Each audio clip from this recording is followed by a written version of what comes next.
उदयपुर के चर्चित ताज अरावली प्रोजेक्ट से जुड़ा मामला अब दिल्ली पुलिस की आर्थिक अपराध शाखा तक पहुंच चुका है। Ishan clubs and hotels private limited और उसके 3 निदेशकों के खिलाफ एफआईआर दर्ज हुई है। शिकायत में करोड़ों की धोखाधड़ी, जालसाजी, जमीन पर कथित अतिक्रमण और निवेशकों को धमकी देने जैसे गंभीर आरोप लगाए गए हैं। और अब ईओडब्ल्यू ने पूरे मामले की जांच शुरू कर दी है और इस पूरे हाई प्रोफाइल केस पर यह रिपोर्ट देखिए।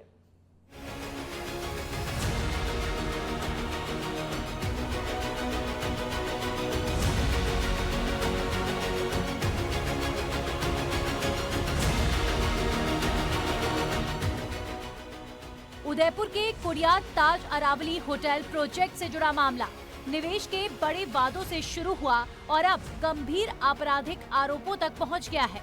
शिकायतकर्ताओं के मुताबिक कॉटेज और स्टूडियो यूनिट के नाम पर निवेश कराया गया, रिटर्न का भरोसा दिया गया, लेकिन पूरी रकम लेने के बाद भी कथित तौर पर संपत्ति की रजिस्ट्री नहीं की गई।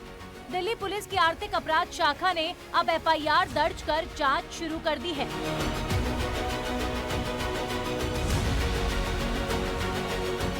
ताज अरावली मामले में कंपनी समेत 3 निदेशक आरोपी। Ishan club and hotels private limited के खिलाफ एफआईआर।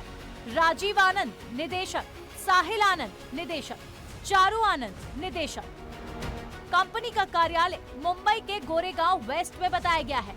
दरअसल जानते हैं कि आखिर पूरा मामला क्या है।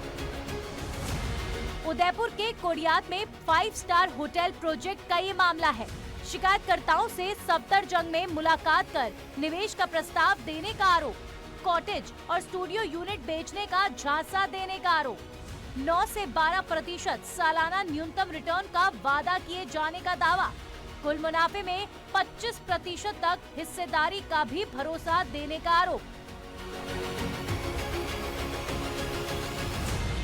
धोखाधड़ी के आरोप, निवेशकों से पूरी बिक्री राशि लेने का शिकायत में आरोप, रजिस्ट्री के नाम पर लाखों रुपए स्टैंप शुल्क भी लेने का दावा, रकम लेने के बावजूद सेल डीड नहीं करने का आरोप, सरकारी राजस्व को भी नुकसान पहुंचाने का शिकायत में दावा, प्रोजेक्ट को बिना रेरा पंजीकरण चलाने का भी है आरोप, प्रॉपर्टी को बिना पूर्व सूचना बेचने के प्रयास का आरोप, विदेशी संस्था ब्लैकस्टोन को बिक्री के प्रयास का भी दावा, कागजात मांगने पर गंभीर परिणाम भुगतने की धमकी देने का भी आरोप।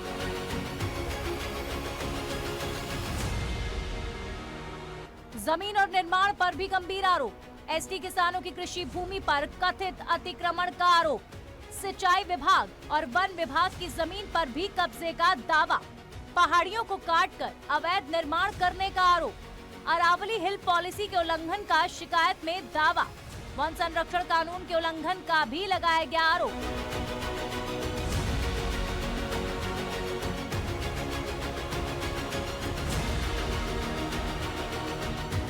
किन धाराओं में केस?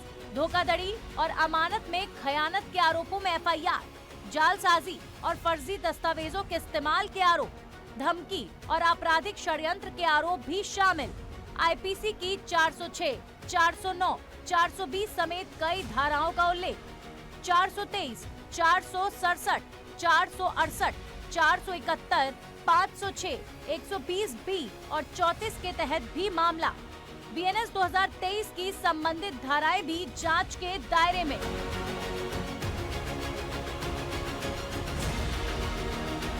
मामला सिर्फ निवेशकों की रकम तक सीमित नहीं है। शिकायत में जमीन, पर्यावरण, रेरा और कथित वित्तीय अनियमितताओं से जुड़े कई सवाल भी उठाए गए हैं। आर्थिक अपराध शाखा ने मामले की गंभीरता को देखते हुए जांच शुरू कर दी है। वित्तीय लेन देन, मनी लॉन्ड्रिंग, बेनामी संपत्ति और कथित सरकारी मिलीभगत के पहलुओं की भी जांच की बात कही गई है। हालांकि ये भी शिकायत और एफआईआर में लगाए गए आरोप हैं। इनकी पुष्टि जांच और कानूनी प्रक्रिया के बाद ही होगी।